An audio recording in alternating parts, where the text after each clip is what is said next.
Are we gearing up for a false flag? Is this just posturing? Or are we ready for a massive attack? We're going to talk about that with Colonel Davis in a moment. We're also going to continue to talk about gun laws and ICE. President Trump this afternoon saying you just can't have guns when you go in there. That's not the law. That's welcome to America. So we're going to talk about that. Also, the CIA has infiltrated Venezuela, but at least this time it's in the open. They're doing it in plain sight. We're going to give you a little bit of the history of how they've been doing it since at least the 80s. So you know it's not about drugs. If you think it's about drugs, you're on drugs. We're also going to talk about weather manipulation. You know, this massive storm that just hit, of course. So many people, eyewitnesses all across the United States, were, of course, capturing all sorts of chemtrails that were being sprayed in the sky. When they woke up in the mornings, sky was clear. Then suddenly chemtrails all over the sky. And then suddenly a massive storm strikes. Is this all part of a larger weather manipulation plan? We're going to talk about all of that, plus Canada's Nazi problem. And trying to hide how many Nazis are actually still living in Canada, and they don't want you to know about it. They're trying to keep it secret.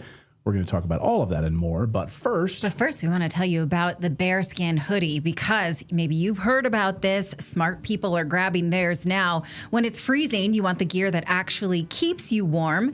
Bearskin is running a 60% off deal right now, so you can finally upgrade that sad excuse for a winter hoodie you've been suffering in. Now, let me tell you specifically why I like this is because I have teenagers who refuse to go to school in a coat. I guess it's uncool to wear a coat, but they will wear a hoodie. And I get it because they go, from the car to the building in the winter, and then they don't leave again. They don't want to carry a coat. It's uncool. This is a really good midway solution specifically for that. Now, if you're not a teenager that goes to high school and you're like, I actually will wear a coat, you want to look into Bearskin. They have a buffet of really great options for heavy winter weather. And the hoodies are really built for serious cold weather. They've got 340 GSMs of bearskin fleece, 10 legit pockets, a muscular fit, and even zips into the heavy storm rain jacket to turn into a full winter waterproof armor. So whether you're hiking, hunting, traveling, or just really hate being cold, this is the last hoodie you need. And Clayton and I wear ours every morning because we walk the dog in all weather because he's got to go out. We got to do it. And we want him to get exercise and live longer. So our dog does get full walks every day in winter gear. There's no dog version of bearskin, as far as I know, right? We can put that on our wish list. It's just the humans that wear the bearskin. So check them out. Text redacted to 36912 or go to bear.skin/redacted. That's BAER.skin/redacted for 60% off your hoodie today. Again, that's BAER.skin/redacted. All right. Just making sure we're up on Rumble here. I don't see us on Rumble at all. What is going on with them? I need to check in on these guys. We're not showing up on their homepage anywhere. What's happening? Anybody watching us on Rumble right now? Yeah, Grim just said a bit ago, Grim said that Rumble and YouTube audio is good, so he's able to see it. I can't see it from where I'm at because I'm doing other things. So yeah, normally we have right there on the front page, so I'm not sure what's going on, but hopefully we can reach out to their team and find out why that's happening. Okay. Well, we are gearing up for another false flag attack designed to provoke Iran into a full-blown war. According to sources Redacted has spoken to, key U.S. and Israeli military hardware is almost in place for this new attack. We've also learned that Russia has massive countermeasures in place and ready for this attack. And we've also learned that the United States is not calling the shots here. Big surprise. Who do you think is calling the shots? Who runs everything? Of course, it's Israel. It's Israel and the deep state war clan in the United States with the coordination of the CIA that are driving this entire move, of course. Meanwhile, U.S. carrier strike group now in place, ready for this attack. And according to the New York Times, which you could line your birdcage with, President Trump has received multiple U.S. intelligence reports indicating that Iranian government's position is weakening. So the CIA is telling him the truth, or are they lying to him? Where is this information coming from? Mossad? That Iran is now at the weakest point since 1979? That is the intelligence report. And then it's leaked to the New York Times? Okay. So you might as well attack right now because they're at their weakest point since 1979, says Mossad and the CIA via the New York Times to President Trump. Okay. Colonel Daniel Davis is the host of The Deep Dive with Daniel Davis, and he joins us now. Colonel, sorry for my cynicism, but I've seen this script. I've seen this script before. I'm not falling for it. What say you? Yeah, I'm right with you. I was just nodding up and down before you brought me in here, just listening to that because, I don't see any. Now, I'll just preface this by saying I don't have any secret information into the inside of the Iranian regime, but I have certainly been following it most of my adult career. And I don't see any evidence that it's weakening. To the contrary, I see that they used a pretty iron hand to put down a rebellion, which we know openly was foisted from the outside, from the Syrian Democratic Forces in some regards, from Mossad, according to Mike Pompeo, who tweeted it out on New Year's Eve. And Mossad themselves tweeted it out. Okay.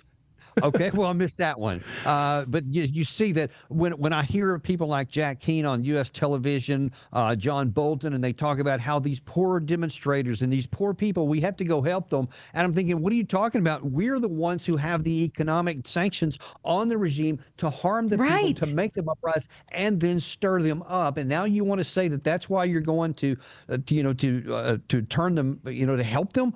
I mean, obviously, that's when I think we get into what you were talking about at the top here, is that this sounds like a false flag situation. Maybe the false flag is not the right word, but it sounds like you're trying to dupe the American people in believing we have to go do something to help those poor people that we are the ones that put in that position, and then to claim, well, they're at their weakest point. That's what you want to be true. And I think that is the intent. That's what they wanted it to be the truth. So these protests could rise up with all the Starlinks you saw, 40,000 were discovered. Who knows how many weren't? All kinds of fingerprints all over this. But I don't think it worked. I think that they got back control of it. I think a lot of Iranian people paid the price because they listened to us, because they tried to do it. They were put down, and now I think that there's a lot of firmness inside Iran. For example, if you didn't see anybody from the IRGC turn and join the protesters, or anybody from the government abandon the place, you don't see any of the military joining the if that was the case, then you could say they're weak. I haven't seen any of that. If it happened, I didn't see it. But I think if President Trump is led to believe that they're at this weakest point and he'll go in and just push a little bit harder and his house of cards will come down, I think he's going to get a very powerful repudiation of that in all of our faces if he tries. Now, President Trump has said they call all the time. They want to make a deal. We think we can make a deal. I try not to read too much into what he says and instead go by what he does. But what is he even talking about a deal? Because according to U.S. government, Iran has never been proven to have a nuclear weapon, but we destroyed the one that they never were proven to have. And so, I mean, the recent military documents saying they're just still open to it. So the deal is about their attitudes. What the hell? What is this deal that he talks of? I'll tell you, Natalie, it's more fantasy. The Axios had a piece, I think it was today or maybe it was last night. I think there was an interview with the president yesterday, and it says that he says we're closer to a deal now. And if they'll just make a deal, I think that we won't have to use this power. And then you look at what it says the deal was. U.S. officials say any deal would have to include the removal of all enriched uranium from Iran, a cap on Iran's stockpile of long-range missiles, a change in Iran's policy of supporting proxies in the region, and a ban on independent enrichment of uranium. Otherwise, or in other words, all of the red lines that Iran said they would never do. So if you're saying that we'll have a negotiated settlement as long as they agree to these terms that they won't agree to, then you're guaranteeing that there's going to be a military strike here. That's how I see it. Let's talk about the military side of this, Colonel, your specialty, of course. So you're seeing these reports about the U.S. strike group already in the region. Reports that we learned here at Redacted through our own sources that there's been a massive buildup of equipment. It's almost complete. It's not fully complete yet. And then, of course, as we reported on the Russian side, they have a pretty sophisticated response package in place. There's also separate reports, not of our reporting, but China with big shipments of military equipment coming into Iran as well. How do you think that this all comes to pass over the next maybe few days? If the reports out of Israel are to be believed, from IDF reports that we're hearing, January 30th is like a target date for this to happen.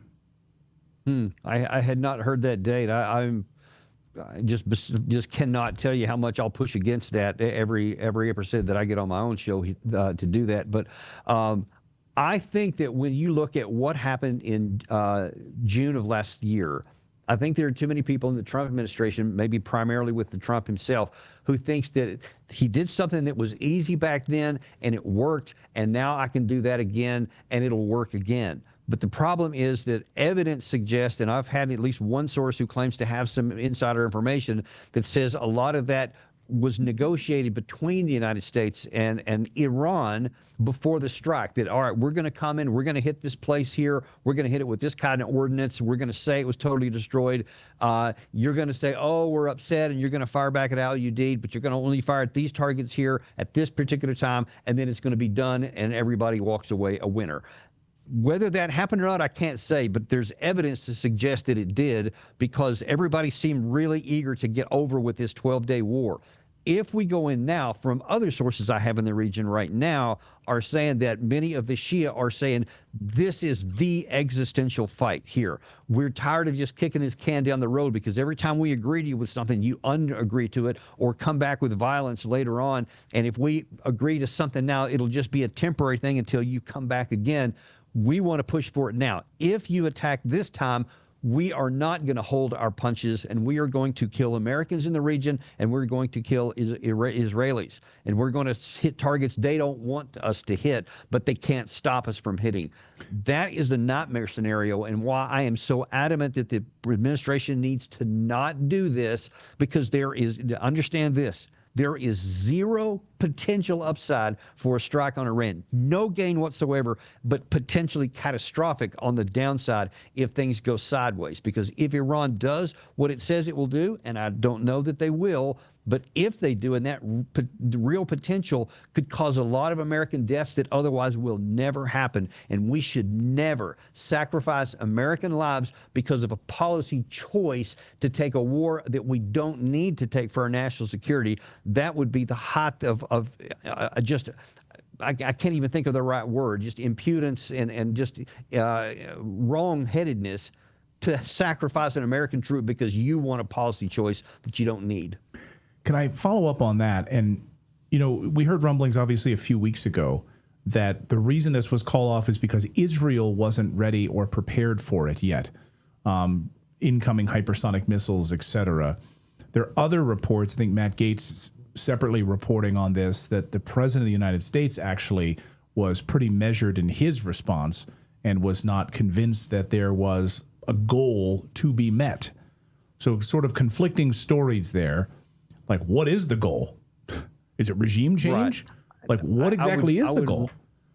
I would rather believe the first report that Israel said that we're not ready yet and we need more, because if President Trump at the very 11th hour before a strike suddenly discovers that, well, what's the objective? Well, then he never had one, because you cannot get to that point unless you already know and have agreed to what the objective is with your military. That's why you're sending in the combat power. I can promise you, we're not sending in all that aircraft carrier battle group and all the other air power that's been flown in and got near there just in case something happens. We have an intentional reason. And if you listen to Jack Keane and John Bolton, it's absolute outright regime change and nothing but that.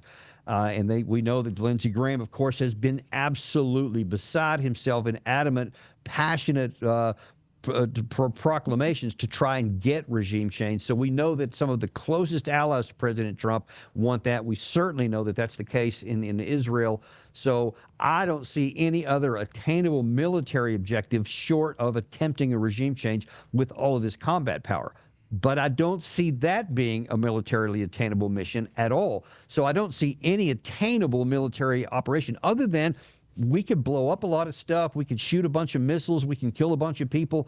But at the end of the day, if you're not going to even have the threat to go in with several 100,000 boots on the ground to conquer a country, all you can do is blow up a bunch of stuff. And then you have a situation like the Houthis where all they have to do is not lose and stay viable. And then they can be a thorn in your side forever, because they're not going to come after us, but they can hit us in the region.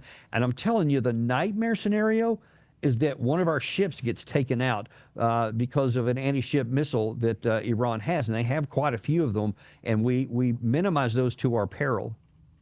I do have another question. Why do you think, when you study all the ways that Barack Obama tortured the region on behalf of Israeli interest, why he brought war to Syria, why he surged in Iraq, all of these reasons, but it was at least like death by 1,000 cuts. It was awful and bloody and horrible, but it was more subtle. Why do you think that Israel would push Trump to do the full shebang? You know what I mean? Because Trump will. Because Obama wouldn't. Because Obama was worried about optics, and he was worried about his domestic agenda, and he was still operating on something close to what used to be the normal rules.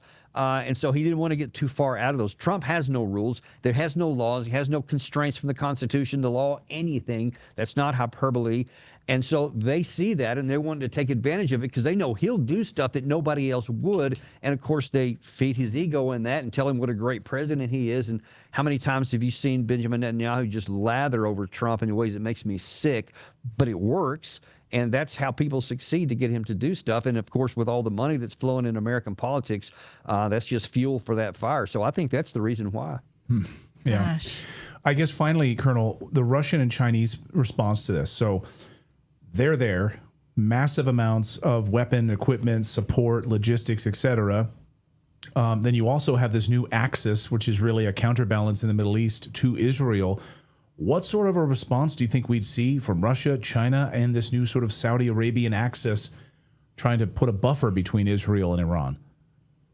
Yeah, I think that China and Russia will both do things in logistic help, in some supplies in the background, probably not unlike what China does to help Russia in the war against Ukraine. It's not any direct military support, but it's like dual use kind of things that they need to have to make other things. Because I think that China and Russia are both perfectly content to just sit back and watch us eat ourselves and watch us just impale ourselves in a war here that will only drag us further down and will drive a further wedge between us and other of our own allies, much less others around the world, and is making BRICS look better and better. I mean, you can see that with some of the fallout from our absurd obsession over Greenland and all the things that we were nearly willing to do with our own allies in taking something by force, even though we had an agreement where we could have just expanded our military base with no problem at all, but Trump wanted it. So now there's all these issues, that have gone along with that. And we see when Trump continues to say all these, harsh words against and put tariffs every time somebody does something he doesn't like against friends. And now then you see Mark Carney just signed a big trade deal with China. You see the European Union today brag about their big trade deal with India, BRICS, two BRICS companies. So I think China and Russia are going, hey, we're not going to get in the way of our enemy and give them any excuse to do anything to us. We'll let you impale yourselves, and we'll just pick up the rewards and the windfalls outside of this by looking like the more responsible state. That's what I really think that they're going to end up doing. Colonel, can I kind of chime in? Oh, sorry, real quick, just on this kind of point, because it comes up so seldom, and that's just that, so Israel has a pretty long-standing "we will nuke you if we start to lose" kind of attitude, and they've publicly said that. And so getting involved with Iran, I think the state that gets left out the most is Pakistan, who has flat out said, "We will nuke Israel if Israel nukes anybody else."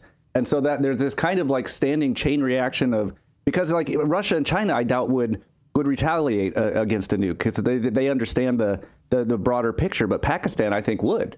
And I mean, if you want to see that nuclear Armageddon chain reaction, I think it starts with that of Iran attacking Israel to the point that Israel feels threatened. Israel then nukes Iran, and then out of nowhere, Pakistan nukes Israel, and then all hell breaks loose everywhere. Yeah, all hell would have broken loose already by that point. I'll tell you, I do worry about the first part of that, about Israel losing, because if they calculate, and I think that they may have, that one of the reasons they may have paused on the 14th of January is because they wanted more combat power and more buy-in from the Trump administration so that the two could go all in. Because I think Israel has rightly calculated that if there is an attack on Iran, they recognize they're going to catch some missiles in the teeth. They know they can't stop them all, but they think if they had the U.S. together, that they could take out the conventional threat before the pain gets too great, and then the result will be the same.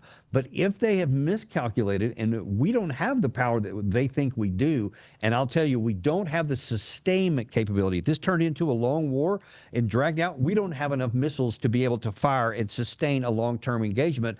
Iran may have enough to cause really big damage into Israel, and they could get to a point to where they could say, okay, all the fun and games is over. That's why we have a nuclear threshold, and we're going to use it. They could do that. I know what Pakistan has said, but I rather doubt that they would be doing it, because I think that India would not want them to do it. China would not want them to do it. Nobody would want them to do it because of the chain reaction potential. And I also don't think that when push comes to shove, that they're not going to want to catch an Israeli missile in their teeth with the nuclear capable, because Israel certainly isn't going to use all their weapons on the one strike against Iran. So I don't think they would do it. But let's don't find out, because if I'm wrong, like you said, it's all hell has broken loose on Earth. Yeah, if you're wrong, we're not going to be here to call you on it, Colonel. There'll be nothing left. And all again, right. it's based on nonsense. They're saying Iran has specifically said, we're not going to strike you. We're not going to do this. They never have. They've never have. And you were so spot on now, that. There's no question about that. the Trump administration is saying we have to do it to preempt them doing it to Israel. It's nonsensical. And in fact, the leader of CENTCOM is there saying we're preparing for the preemptive strike that would prevent what they've never done. It's such bullshit. I couldn't say it better. Yeah. Okay. Well, we give that a big BS, redacted BS. Thank you, Colonel. It's always good to see you. Thanks, really, Colonel. make sure you're following his YouTube channel. It is fantastic. Always breaking down the military lies one at a time. It's busy work. And I hope, again, according to sources in Israel, this seems to be all eyes on January 30th into the end of the month. So Friday into Saturday, like it was carried out last time. That doesn't work for me, guys. I'm busy that busy? day. I have to take a kid somewhere. So let's That's don't all do about it. All right. Yeah. It's all. So Netanyahu, it's all about her. Make sure you don't do it. Okay? I'm not available to report that day, so please don't. Please don't do it. Okay, coming up, we're going to talk about whether or not this big winter storm had any geoengineering to do with it. What do you think? Also, we're going to talk about the CIA infiltrating Venezuela, but on the open, at least this time. Before we do that, we want to tell you about our friends over at Ethos. Now, like most people, I think most people think, oh no, when they have a family, do I have life insurance? What would happen to my family if something were to happen to me or if something were to happen to my husband? It's a reasonable thing to think. Well, Ethos is a great place to get started. In fact, if you go to ethos.com/redacted, you can get up to $3 million in coverage in as little as 10 minutes. And in fact, they don't make you take a medical exam if you don't want to. You can get a quote in seconds, apply in minutes, and then have same-day coverage. No medical exam. You just answer a few simple health questions. And again, up to $3 million in coverage. How much would that give you peace of mind? Some policies are as low as $30 a month. As of March of last year, Business Insider named Ethos the #1 no medical exam instant life insurance provider, and they have a 4.8 out of 5 stars on Trustpilot with over 3,000 reviews. So again, you think about all the responsibility you carry as the working person in your family. If something happens to you, there are real consequences like mortgage payments and tuitions and everyday bills. They don't just disappear, and you want to make sure that that those responsibilities will be taken care of. So check them out. That's why we recommend Ethos. Again, protect your family with life insurance from Ethos right now and get a free quote in as little as 10 minutes. Go to ethos.com/redacted. The longer you wait, the more expensive your policies will be. You'll be sorry that you waited. So don't wait. Ethos.com/redacted. Well, right now, about 1 million Americans are still without power, if you can believe that, after that brutal winter storm brought massive snow and ice to much of the United States. Was the government or NGOs involved in some sort of a massive cloud seeding chemical geoengineering operation prior to this weekend's storm? Well, look at eyewitness reports all over the country. It doesn't take much to actually find them, reporting the same thing, all reporting the same thing. In the morning, the skies had a few of these lines in the sky, mostly clear, but then a few started to appear. Then by 10 a.m., more and more started to appear all across the skies. Then by 1 p.m., more and more, look at that, more and more start appearing above the skies. And then 3 p.m., again, more of these lines in the skies. And then, of course, we saw what happened, a massive, really devastating storm. We still don't know the effects or the how much of this, the fallout. We have the power outages. What will be the total death count? What is the operation here? Dane Wigington is the leader over at geoengineeringwatch.org, and he has been looking at this storm and all of the pieces of this that have gone into making this storm happen over the past few days, and one of our favorite guests to have back here on the show. Dane, welcome back to the show. Great to see you. Thanks, Clayton. Thanks, Natalie. And first, to answer the question, is this storm engineered? Yes, absolutely, 100% top to bottom. I'll get to that, but if I can back up that formerly incredibly important conversation you just had with Colonel Davis. And Natalie, I could not agree with you more on your assessment, your anger at the situation. And Iran, whatever we think of their culture or their government, they have not invaded another country for 250 years. And so again, the amount of deception going on is mind-numbing. And let me weave that into climate engineering. We know Iran has been the victim of climate engineering weather warfare for at least 4 decades. They have completely cut off the flow of precipitation to Iran, so much so that the capital of Iran, with a population of 10 million, they're now considering evacuating 10 million people to where? Because they literally have no water, because the NATO operations, and Iran has specifically named NATO and Israel as cutting off their precipitation for 40 years. That's weather warfare. I wonder why they don't like us over there. And again, they've been on the floor of the UN, on film, on the record, stating emphatically, the president of that country, that NATO's cutting off their precipitation. How is that not an ongoing act of war for 40 years? I didn't know that. Right. Actually, can you talk more about that, Dane? Absolutely. On the floor of the UN, Ahmadinejad from Iran, going back a decade plus, emphatically stating that NATO and Israel were cutting off the flow of precipitation to Iran. And let's plug this in, going all the way back 64 years to President Lyndon Johnson in 1962. This is the beginning 30 seconds of every weekly geoengineeringwatch.org update on our site, all news.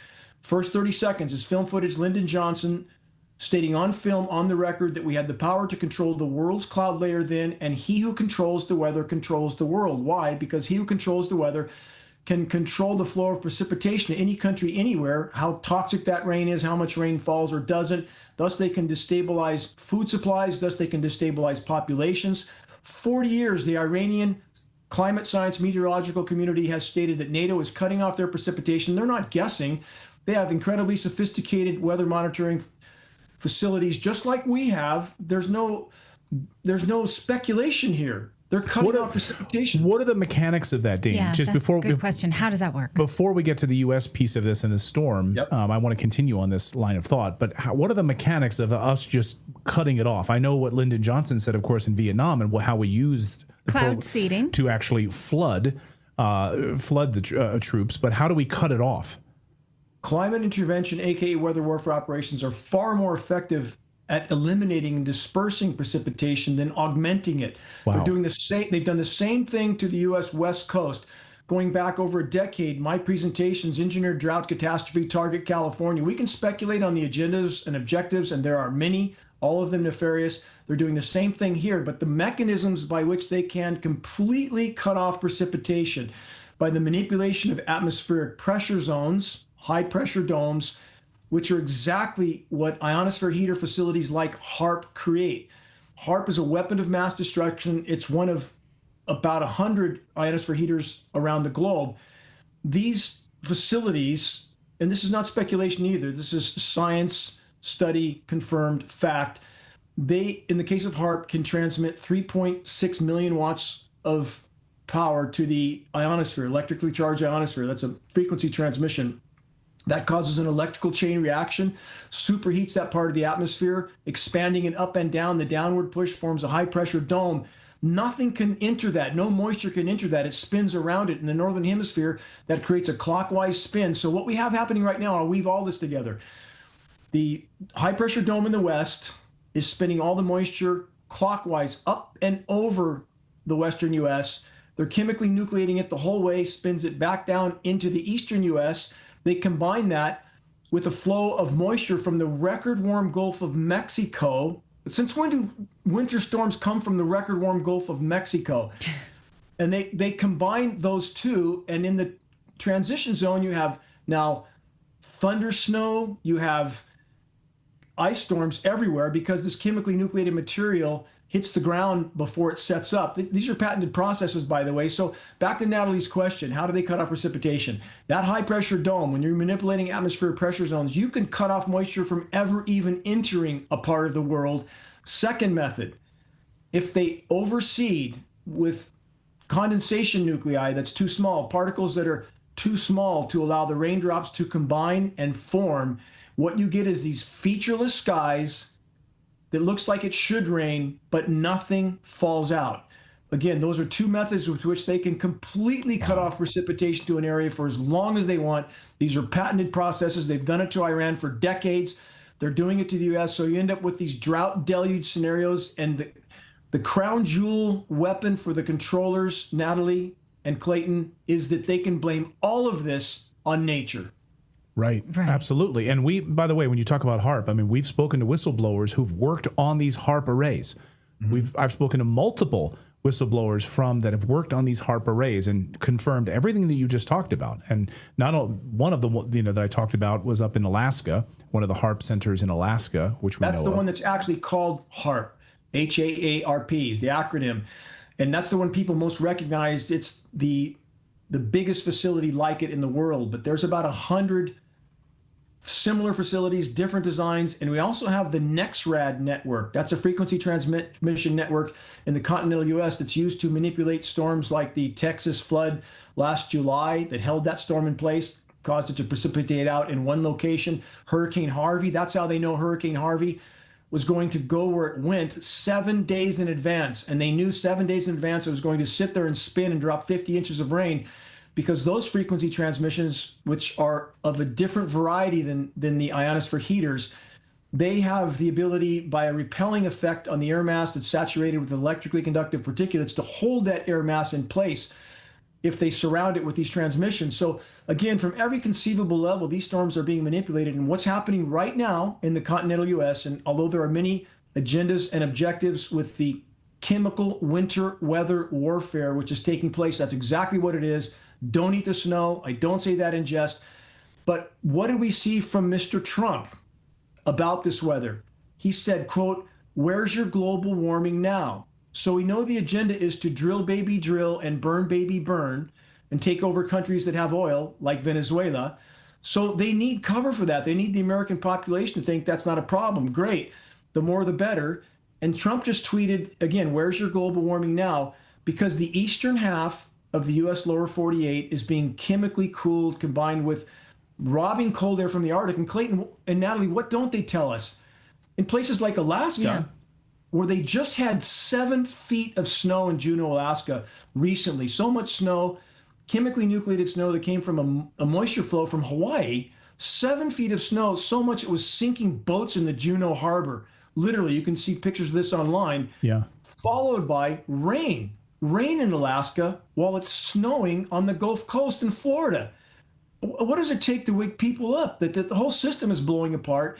And climate engineering is this biggest single factor tearing it apart. And I'm not saying there's not other sources of damage to the planet. We've been really bad stewards of the planet. And we try at geoengineeringwatch.org to unite both sides of this fence. We have the left that recognizes all the other sources of damage, that refuses to acknowledge climate engineering. And that's very perplexing. And we have the other side of the fence that acknowledges climate engineering, but refuses to acknowledge the other sources of damage. We need to build bridges, not burn them. And this mantra, which we try to instill at geoengineeringwatch.org, I use this with legislators that I'm working with all over the country. How can we have any legitimate discussion about climate, anything from any perspective, without first and foremost addressing the climate engineering elephant in the equation? I mean, as you're saying this about NATO and allies robbing Iran of water. Yep. And you think back to last year, Netanyahu holding these clean glasses of water as a taunt to Iranians, saying, overthrow your government and you will have this.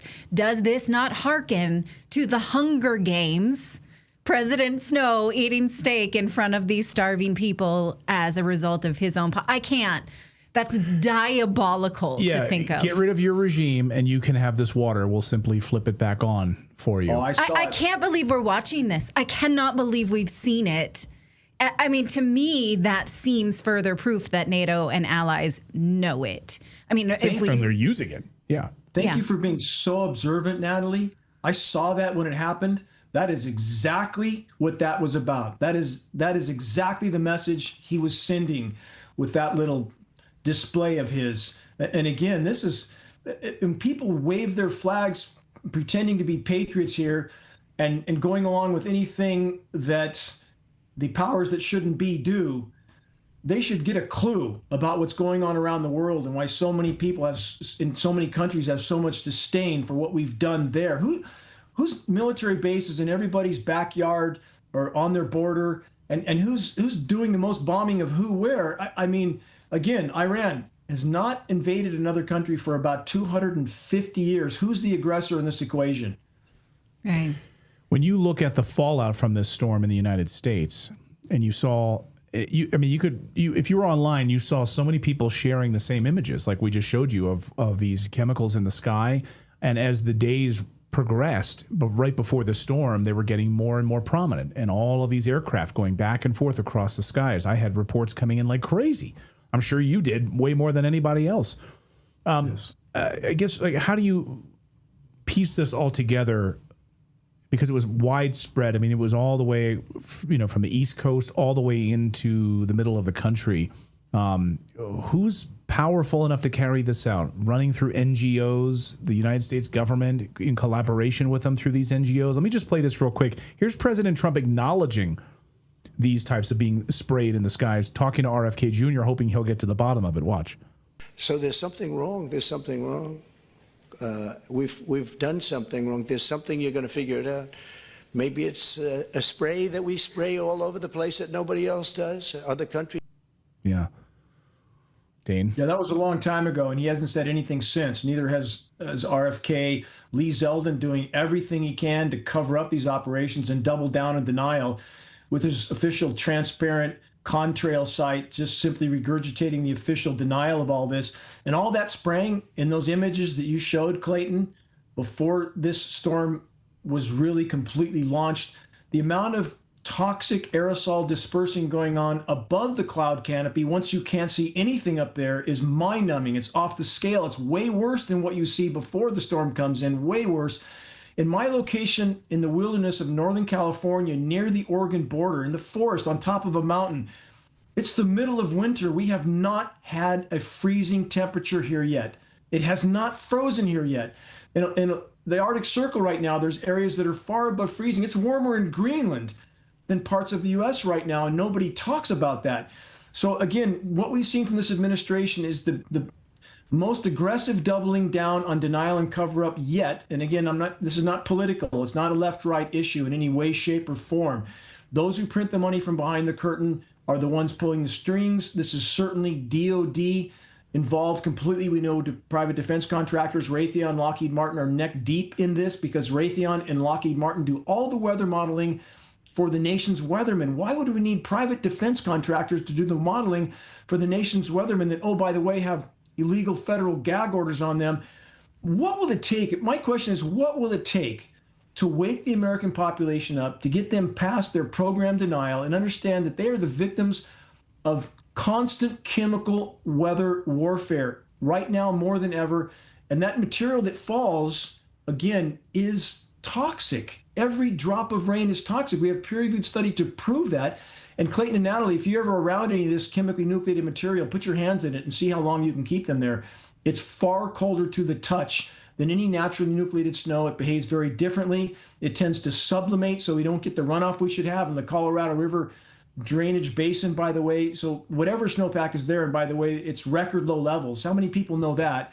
Well, yeah, we're in Colorado, and it's unbelievable. People, I mean...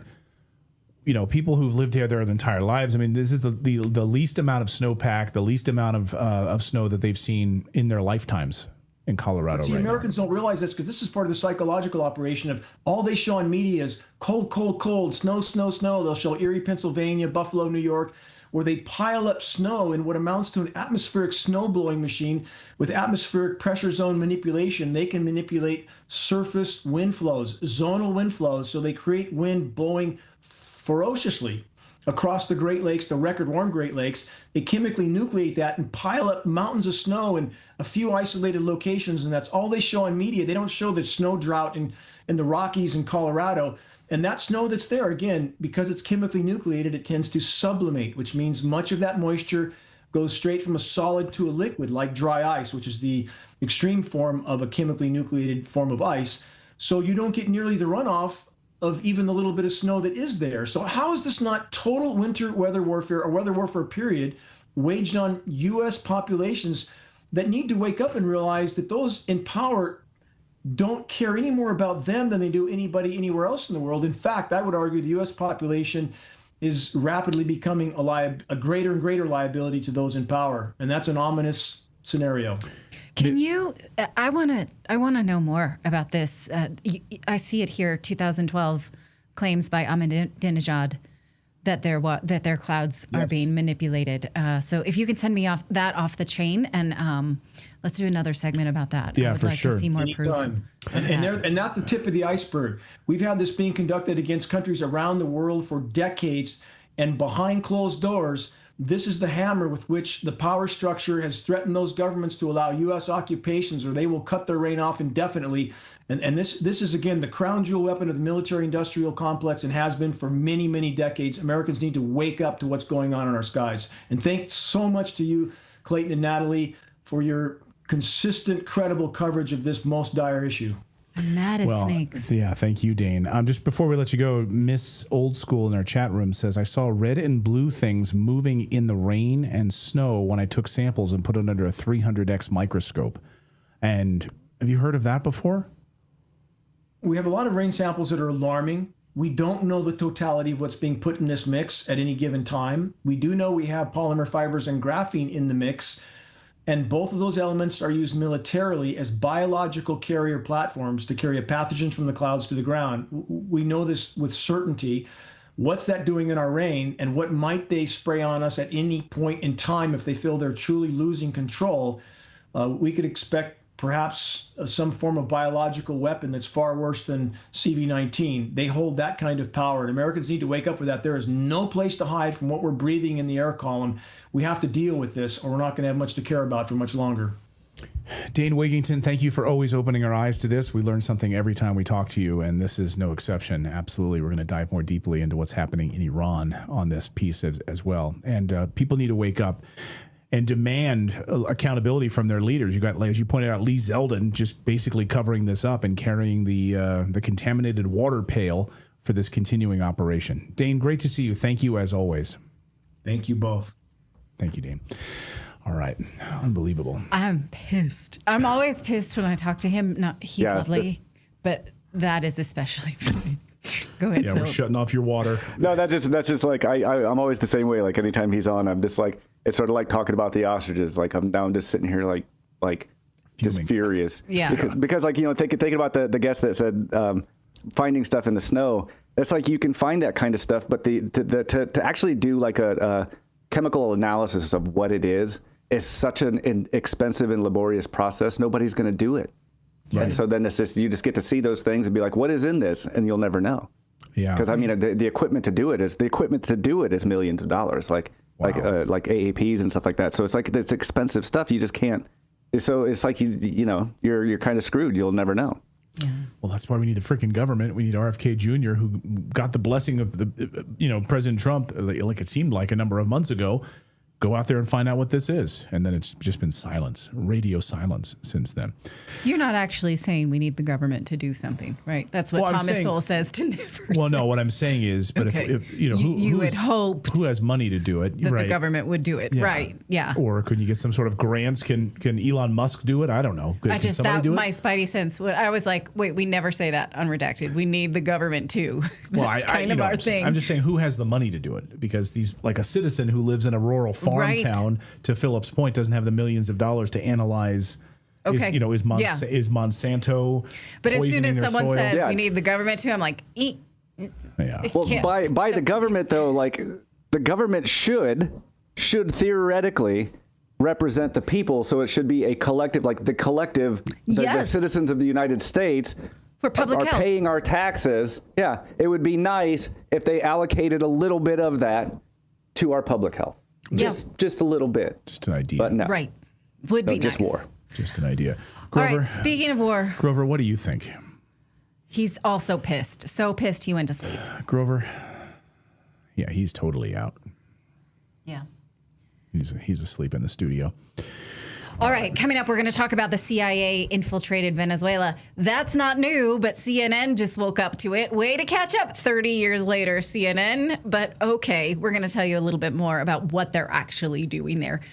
It doesn't have anything to do with drugs. And Canada hiding its Nazi problem. How many Nazis are still being held in Canada? And why is the government going to great lengths to not tell you about it and keep this information from you? Is it to not hurt the opinions, or not hurt the what's the word I'm looking for? The feelings, not hurt the feelings of a foreign country. What foreign country might be hurt if they learn that there are lots of Nazis hiding in Canada? We're going to tell you about that. Yes, we are. But first, we're going to tell you about Coast, because if you manage a crew, you construction, HVAC, landscapers, whatever. We just had a big crew in our house doing something with our humidifier and our whole house humidifier. Well, then you already know they've got a whole team of people. When your guys like pay for gas and materials, it causes all types of issues. Credit cards get borrowed, trucks get fueled up when they're parked in the yard. Your accountant is chasing you for receipts at the end of the month. Maybe an employee filled up their personal car. I mean, you've heard all the stories. Well, that's why Coast Pay is the modern fuel card and expense management tool built for fleets. I sent this to my father-in-law because he deals with this all the time with his landscaping crew in California. I said, you've got to try this, because this isn't software built by someone who's never run a crew. Fuel, maintenance, materials are all now on one card with real control and instant visibility. No contracts, no commitments, just a smarter, simpler way to keep your operations tight and your crews on the move. And unlike those old fuel cards, Coast works everywhere that Visa is accepted. Every gas station, every brand, every time. Your drivers aren't detouring just to find the one gas station that takes your card, your fuel card. So right now, Coast Pay is offering our listeners free gas for a day when you get started at coastpay.com/redacted. So go to coastpay.com/redacted to get free gas for a whole day. Terms apply. That's coastpay.com/redacted. The Coast Visa commercial credit card is issued by Celtic Bank or Celtic Bank. All card accounts subject to credit approval. All right. Well, CNN reports today that the CIA is going to create a foothold in Venezuela. Here's their reporting. They're about 40 years late on this story, but okay, way to catch up. Good job. Now, here is why this is crazy. The CIA, I'm going to prove to you, has been enabling the drug trade in Venezuela for decades. So you can't say that the attack on Venezuela was about drugs when your own CIA enabled that drug trade. And then when you finally have influence in that country, you send in more CIA. That's crazy. Recently, CIA whistleblower Kevin Shipp told us that the CIA has been involved in Venezuela since at least the creation of the Cartel of the Suns. But we can rewind even further than that. Listen to what he said. CIA has been involved in Venezuela going all the way back to the cartel called the Cartel of the Sun, which is run by a general who was a proxy of the CIA, who had gone in there and helped reconstitute his entire intelligence service with the goal of penetrating the entire Venezuelan government. And it turns out that the General Ramon Gulen was his name, was running narcotics the entire time and was the creator and the runner of the Cartel of the Sun. Now, the Cartel of the Sun is what the Trump administration is using as a pretext to go in and stage attacks first on these boats and then actually in Venezuela itself. And of course, with its long history of doing this, the CIA was behind the Secret Service and the general in creating the drug trade and some of the secret dealings back then, and the eventual creation of the cartel of the sun. And the Trump administration is using the cartel of the sun as a pretext because that way he can go around Congress. Okay. There was proof of this way before, when the mainstream media seemed interested in not promoting the U.S. government narrative. Here's a 60 Minutes piece from the 1990s. I can't show it to you because 60 Minutes always copyright strikes us. But they reported at the time that the CIA had collaborated with the Venezuelan National Guard generals who moved tons of cocaine into the United States on our population. We can rewind the clock even further. Do you recognize this guy? This is John Kerry, former presidential candidate. In 1988, now in the mid-'80s, he actually led a high-profile series of congressional hearings called the Contra Cocaine Investigation. He was specifically looking for how was the U.S. government complicit in the Contra drug trade. The Reagan administration resisted the investigation, and in fact, they even stonewalled the Senate. They attempted to discredit witnesses, and they assigned the CIA to monitor the probe rather than cooperate with it. Now, 10 years later, Kerry was vindicated by what's called the Hitz report. That's this, if you want to seek it out yourself. This was the CIA Inspector General report authorized under Inspector General Frederick Hitz, and it came out in the late 90s.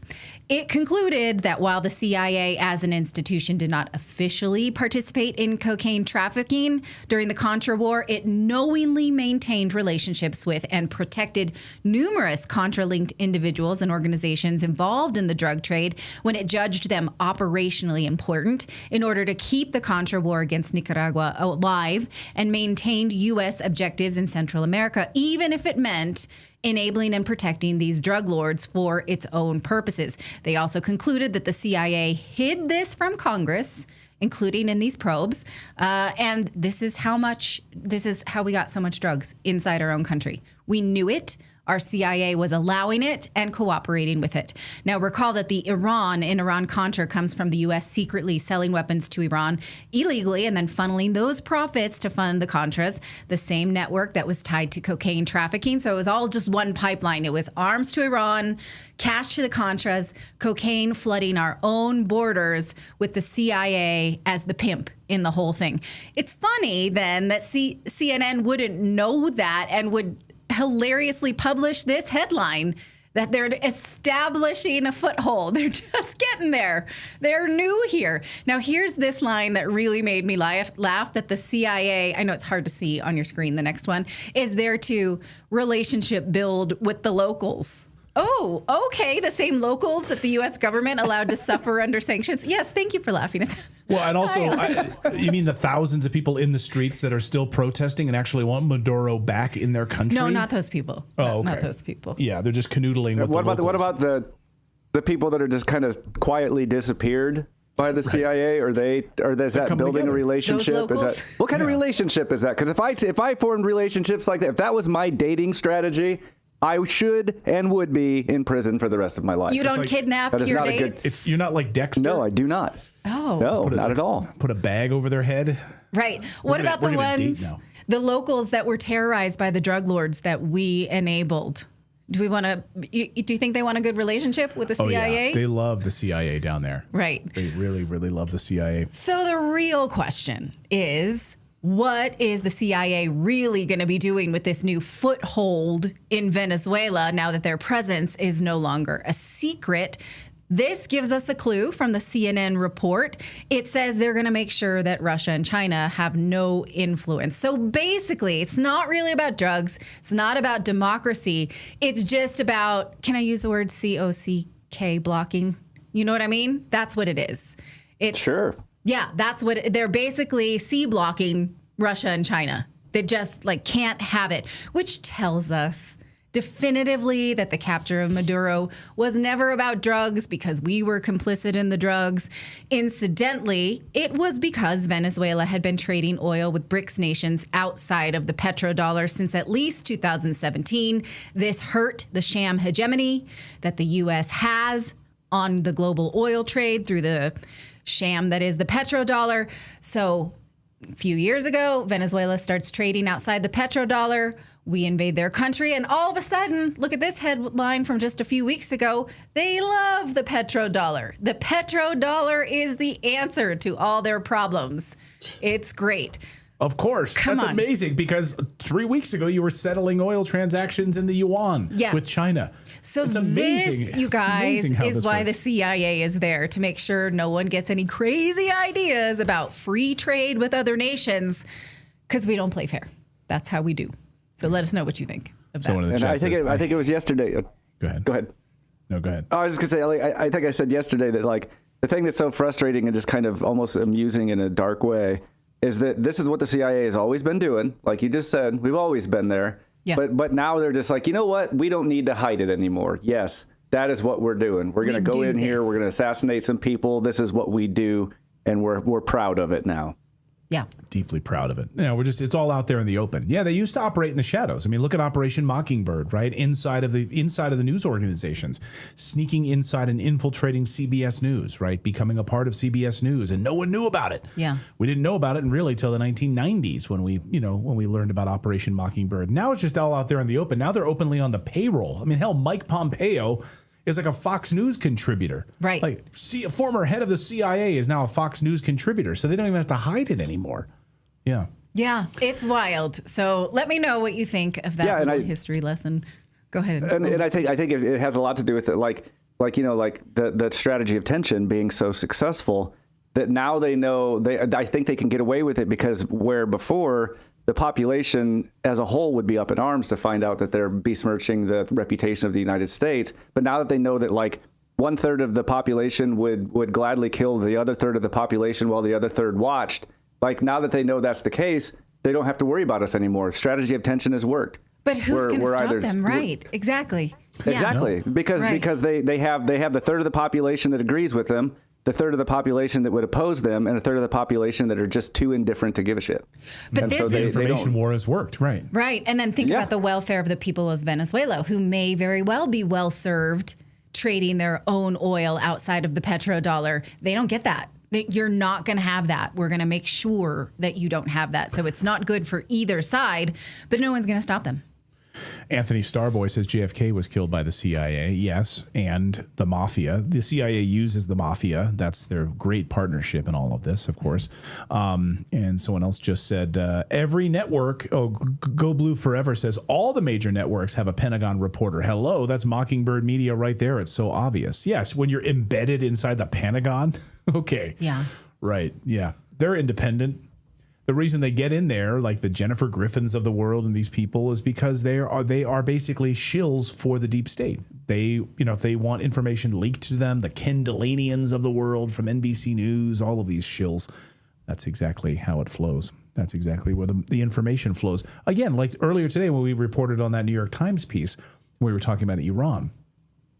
Oh, how did the New York Times get information that Trump had a classified briefing from his intelligence community about Iran? Yeah, right. Where did this information come from? It came right from the CIA, right to the New York Times. That's how it works. Yeah. That's exactly how it works. All right. Coming up, we're going to talk about the Canada's Nazi problem and why they're hiding it from you and whose feelings they're worried about hurting. We're going to tell you about that. But first, is your money actually working for you, or is it just sitting there doing nothing right now? If you've been parking cash in a savings account or a CD hoping that it's going to grow, look, you already know the truth. It's not moving the needle. And if you're trying to ride the stock market, you're basically strapping your future to a roller coaster. Do you want your family's future tied to that? There's finally a smarter option. It's one that thousands of everyday investors are already using to grow their wealth without volatility. I personally use it, and so do my kids.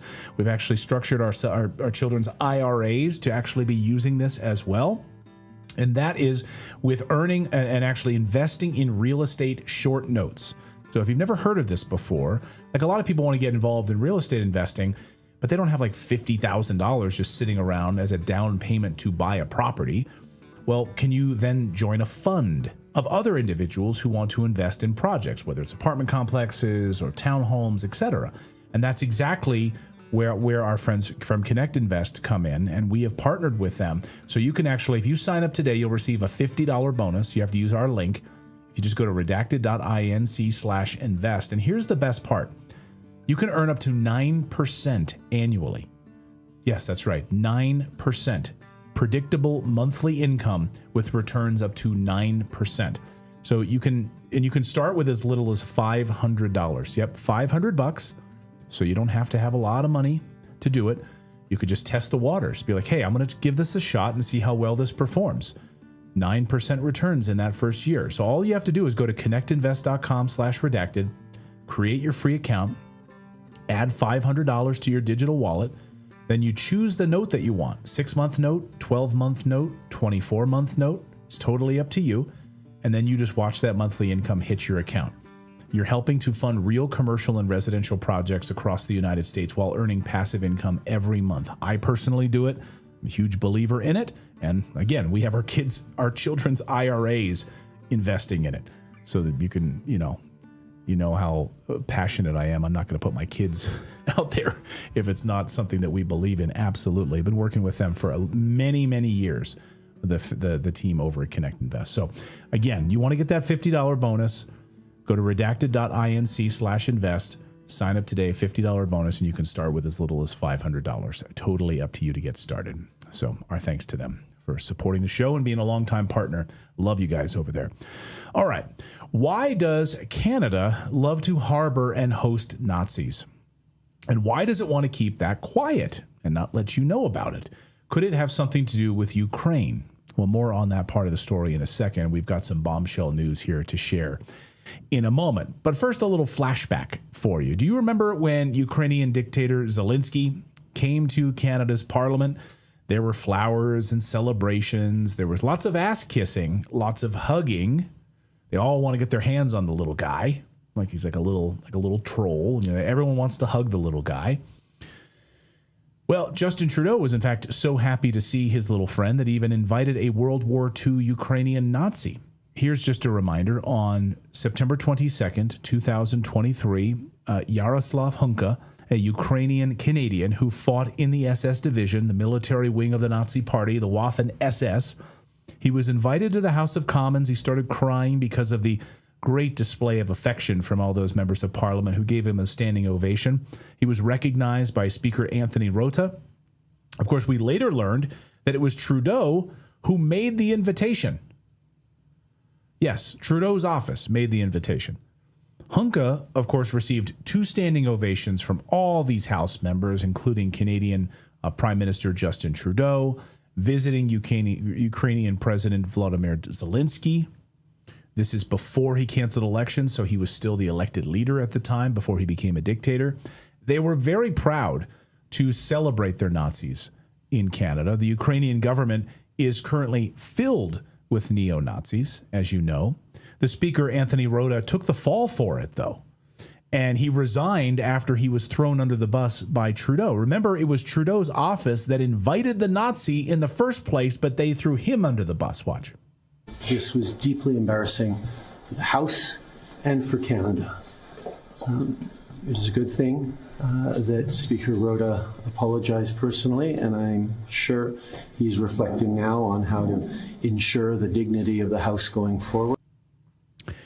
What a scumbag.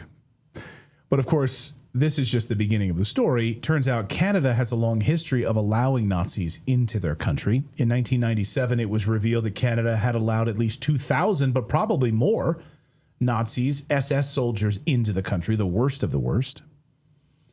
Well, last year, U.S. researchers at UCLA learned about a secret list that was drawn up in 1986 that cataloged every Nazi living in Canada. So these criminals could be brought up on war crimes charges and tried, but not so fast. Because on Friday, we learned that the Canadian government moved to keep this list from ever seeing the light of day. Let me read to you from this Globe and Mail report here on your screen. A secret list of hundreds of alleged Nazi war criminals welcomed by Canada after the Second World War, drawn up 40 years ago, should remain secret, the information watchdog ruled on Friday. The list of more than 700 suspected Nazi war criminals who settled in Canada has remained unpublished since it was drawn up as part of an official inquiry in 1986. The Globe and Mail was among 3 organizations to file an access to information request to release Part 2 of the Commission inquiry on war crimes or war criminals in Canada, led by the retired Superior Court of Quebec Judge Jules Deschanais. Library and Archives Canada last year refused to release the second half of the report, citing the risk of potential harm to international relations and Canadian interests. Under Canada's Access to Information Act, institutions can refuse to release information that, if disclosed, could be expected to harm the conduct of international affairs, defense, or national security. But here, pay attention to this last paragraph. The Office of Information Commissioner said in an email, The Globe on Friday, that it accepted LAC's arguments that releasing the names could damage Canada's relations with a foreign power. Again, read that last sentence again. That could damage Canada's relations with a foreign power. Harmful to a foreign power, you say. Which country still has Nazis running it? Which country has Nazis operating at the highest levels of government? If you'd guess Ukraine, you'd be correct. Read here, this quote. The Office of Information Commissioner said in an email to the Globe on Friday that it accepted LAC's arguments that releasing the names could damage Canada's relations with a foreign power. Some groups and individuals who were consulted by the government about whether to release the secret list had argued doing so could harm Ukraine. They said that Russian propaganda in the war against Ukraine could benefit from the disclosure that Ukrainian Nazis were among those who came to Canada. They expressed fears that the information could fuel Russian President Vladimir Putin's unfounded claim that the invasion of Ukraine amounts to a purge of Nazis. Okay. Actually, a large portion of the special military operation into Ukraine was, in fact, to purge large members of inside of the Ukrainian government of the Azov battalion members and other neo-Nazis in the government, who are carrying out absolutely brutal and horrific killings against their own citizens, which we've cataloged here on this show. I encourage you to go back and watch our entire report with Benoit, who is from the French government and was in Ukraine as part of an operation to oversee the legal, like a lot of the legal ramifications that were unfolding in Ukraine, watching as some of these like extrajudicial killings were being carried out. Go back and watch that entire report. It's shocking.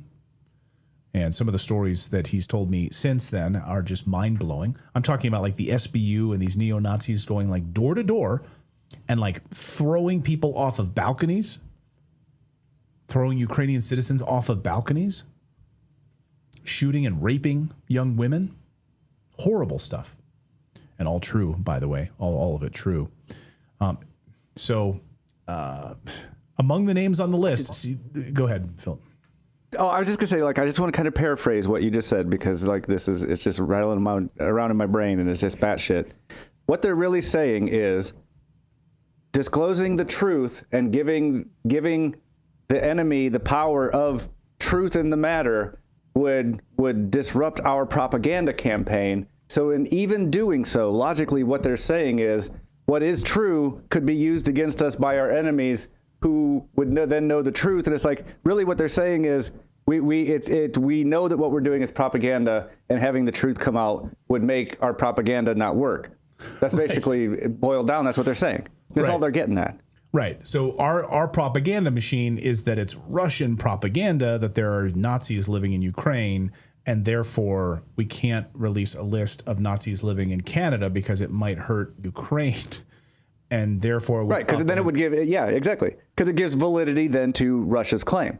And they're like, well, we can't have that. But that's the problem. It'd be different if they were like saying you can't go around spreading lies, because then they can manipulate those lies against us in their war in Ukraine. They're literally saying we can't let the truth out, because then they can use the truth to justify what they said as the reason why they were invading in the first place. Exactly.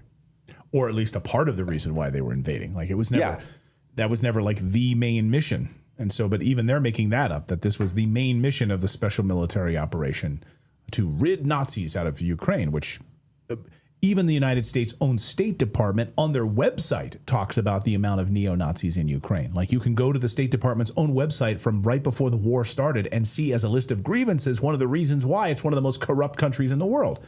And it's human rights violations. It's on the State Department's own website. So this isn't fake news. It was all true. It still is true. And it still is a major problem.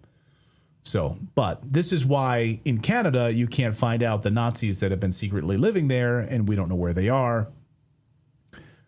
You have some really horrible people, though, according to different sources. For instance, among the names on the list that has been seen by the Globe and Mail was Helmut Oberlander, a member of the Nazi Einsatzgruppen, part of the death squads, just living in Canada. Fine, probably have total access to their health care, by the way, too. And all of the benefits of living in Canada. One of the Nazi Einsatzgruppen death squad members just living there. I mean, that's just one of hundreds, maybe thousands. Numbers seem like well over 2,000, but unbelievable. So it looks like you guys aren't going to get any list of that. And of course, once Hunka was revealed, the Polish government wanted him extradited, brought over to Poland to be tried for war crimes. But he's too old. But he's not old enough to be invited to Parliament and get a standing ovation, right? It doesn't matter how many people he killed, or doesn't matter. It doesn't matter that he fought against the Russians. We're going to celebrate him here in Canada and celebrate the fact that he was a Nazi. I love the double standards here. It's pretty great. So let me know your thoughts on that in the comments below. And thanks to all of you for subscribing to the channel. It's free to subscribe if you're not already a subscriber here on Redacted. Whether on YouTube or X or on Rumble, you can just follow us. I think they call it following or subscribe. I don't know. It's all free. So it's just, we do this show every day for you for free. We hope that we bring you value. Our team works really hard. We're not bought and paid for by anybody. We are supported by you and the few sponsors we have here on the show. We're not run by Big Pharma. We're not run by Israel. We're not run by the way, have you seen all this TikTok stuff? Holy smokes, man. Man, I hope TikTok just goes down in flames now. Larry Ellison owns it, and one of the first things that they do is go in and make sure that anybody who mentions the name Epstein in direct messages, oh, you're not allowed to type that. That's now against their terms of service. You can't type the word Epstein. You can't really criticize Israel at all anymore inside of TikTok now that Larry Ellison owns the damn thing. So they've seen a massive surge in unsubscribes. It's like 150% surge in people unsubscribing and closing their accounts for TikTok. So way to go. Way to go. I hope that thing goes down in flames. Absolutely. So it'd be kind of poetic justice, right? Oh, you're going to censor us now? We're not allowed to criticize the evil government of Benjamin Netanyahu? You can't criticize soldiers shooting children in the head? You can't criticize a genocide? Okay. We're out. Sorry. Not that we were using it anyway, but anyway. Have you seen the new app? So it's, what is it, Unscrolled? Is that the name of it? Unscrolled or Upscrolled? I think it's Upscrolled. Is it Upscrolled? So let me see if is it Upscrolled? I don't know. Does anyone know?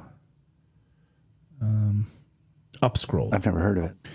So we featured it in the newsletter yesterday, how over the weekend people were looking for an alternative. So this app out of Australia has now surged. It's exploding. It's now #1. So it was like ranked 10th over the weekend. Now it's #1 for social media. People are ditching TikTok. They're canceling their TikTok accounts because, by the way, if you log into TikTok, you'll see a new terms of service in there, which is basically geo-targeting you. They want to know down to the exactly where you're standing in your house, basically, for geo-targeting. So Upscrolled has seen a surge following TikTok's takeover in the United States. People, according to Engadget, here you can take my screen here if you want in a second. People are uninstalling TikTok and downloading this indie competitor called Upscrolled. And yeah, it has 150% rise in uninstalls TikTok, according to analytics firm Sensor Tower, which tracks downloads and other app store metrics. And TikTok's daily active users have increased about 2% in the same period. They're flat week over week. TikTok, though, blamed a power outage at a data center for this affecting their view counts and load times. Sure. But anyway, upscrolled. Let's just see if I can pull this up here. Yeah, here's upscrolled. So I signed up there. You can follow me over there if you'd like. Clayton Morris. Natalie is on there as well. We're getting the Redacted, getting the whole team over there. So anyway, and I love what it says here on the front page. It says shadow banned elsewhere, not here. Upscrolled is the social platform where every voice gets equal power. No shadow bans, no algorithmic games, no pay-to-play favoritism, just authentic connection where your content reaches the people who matter most. Of course, it seems like every year this kind of stuff happens, though, Everyone jumps to, what was that Chinese one, like last year, Red Book or something like that, I don't know whatever happened with that. But anyway, it is what it is. So we'll see. But I unless you want to be tracked and you want to be censored, probably want to uninstall and delete TikTok. Also the same with like Instagram and all of that crap, to be honest with you. But anyway, thank you guys for subscribing, being a part of our show. We really appreciate it. And we'll be back here tomorrow at 4 p.m. Eastern time. You can join us, set those alerts so you know when we're live at 4 p.m. Eastern time. We have Senator Rand Paul will be on the show tomorrow. So Senator Paul will be joining us right off the top of the show tomorrow. So please be here tomorrow at 4 p.m. Eastern time. Have a great night, everyone.